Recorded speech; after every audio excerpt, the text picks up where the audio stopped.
You know how some people just seem to get habits? They go to the gym, they read every night, and they make it look so easy. Meanwhile, the rest of us struggle. Well, today we're diving into James Clear's Atomic Habits to figure out their secret and how truly tiny changes can lead to absolutely massive results. And we've all been there, right? You get this huge burst of motivation, you decide you're going to change your life, you start this amazing new goal, and then a week later, nothing. You're back where you started. You really want to change, so what gives? Why is it so ridiculously hard to make good habits stick? Well, here's the first problem. We think that big success requires big, dramatic action. We tell ourselves, I'm going to run a marathon next month, or I'm going to completely overhaul my diet overnight. But honestly, that all-or-nothing approach, it's just a recipe for burnout. We're trying to sprint when what we really need is a pace we can actually keep up with. So what's the alternative? Instead of going big, we go small, like ridiculously small. We're talking atomic. An atomic habit is just a tiny 1% improvement.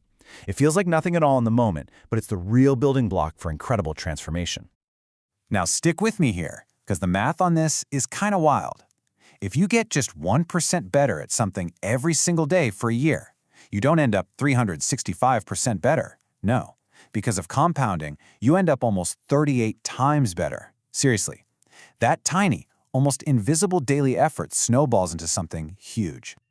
Think of it like this. Habits are basically the compound interest of self-improvement. Just like money multiplies in a savings account, the effects of your habits multiply every time you repeat them. The trick is, the most powerful results are always delayed. And that's why patience is everything. And look, this isn't just a nice idea, it really works. Take the British cycling team. For about 100 years, they were, well, mediocre, totally unremarkable. Then they hired a coach named Dave Brailsford. He had this philosophy called the aggregation of marginal gains. Basically, his team tried to improve everything by just 1%. The bike seats, the massage gels, even the pillows the athletes slept on. And the result of all those tiny gains, they went on to have the most successful run in modern cycling history. Okay, so if these tiny changes are so powerful, what's the deal? Why do we try for a few weeks, feel like we're going nowhere, and then just quit? Why does it feel like all that effort isn't adding up to anything? Well, the answer is something called the plateau of latent potential. The best way to understand it is to think of an ice cube. Imagine you're in a room that's 25 degrees. You slowly raise the temperature, 26, 27, 30, 31 degrees, and still nothing. It just sits there. It looks like your effort is wasted. But it's not. It's being stored. Because the second you hit 32 degrees, you finally get the breakthrough. Our habits are just like that. They need time to store up energy before we see the big change. There's this fantastic quote by Jacob Riis. It's all about a stonecutter who might hit a rock 100 times without a single crack showing, but on the 101st blow, it splits in two. And he knows it wasn't just that last hit that did it, it was all the ones that came before. It's such a powerful way to think about that stored-up effort. Okay, so that brings us to the next huge idea from this book. We're all completely obsessed with goals, right? But Clear argues that goals are not the answer. The thing that really matters, it's your systems. And that difference is a total game changer. Here's the deal. A goal is the result you want. The system is the process that gets you there. And here's the kicker.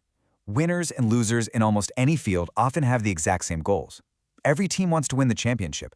The difference isn't the goal, it's the system they use day in and day out to get better. So how do we build better systems? Well, first, we have to understand how habits work. And it turns out every single habit follows a simple 4-step loop. There's a cue, a craving, a response, and a reward. Let's take your morning coffee. The cue, waking up. The craving, that feeling of alertness. The response, you brew a cup. And the reward, the warm, satisfying taste and the energy kick. That's the engine behind every habit you have.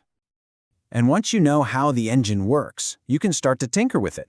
That's where the 4 laws of behavior change come in. If you want to build a good habit, you just have to make the cue obvious, the craving attractive, the response easy, and the reward satisfying. This is the practical, step-by-step playbook for designing better habits. But honestly, this isn't just about life hacks. It's not about tricking yourself into going to the gym. The most powerful idea in this whole thing goes way deeper. The real point of building good habits isn't about what you get. It's not about having 6-pack abs or a bigger bank account. It's about who you become. There's a great story about a guy who was a lifelong nail biter. One day, on a whim, he gets his first professional manicure. And for the first time, his nails actually looked good. He started to feel proud of them. He began to see himself as the kind of person who takes care of their hands. And just like that, the nail-biting habit disappeared. His identity shifted, and the behavior just followed along. And that's the real magic of atomic habits. Every tiny action you take, reading one page, doing one push-up, putting on your running shoes, it's like you're casting a vote for the kind of person you want to be. These small wins are just providing evidence for your new identity. So, in the end, it's not just about what you accomplish. It's about who you're becoming, one tiny choice at a time. Every single day, you're casting these little votes for your future self. So, the only real question is, who are you voting to be today?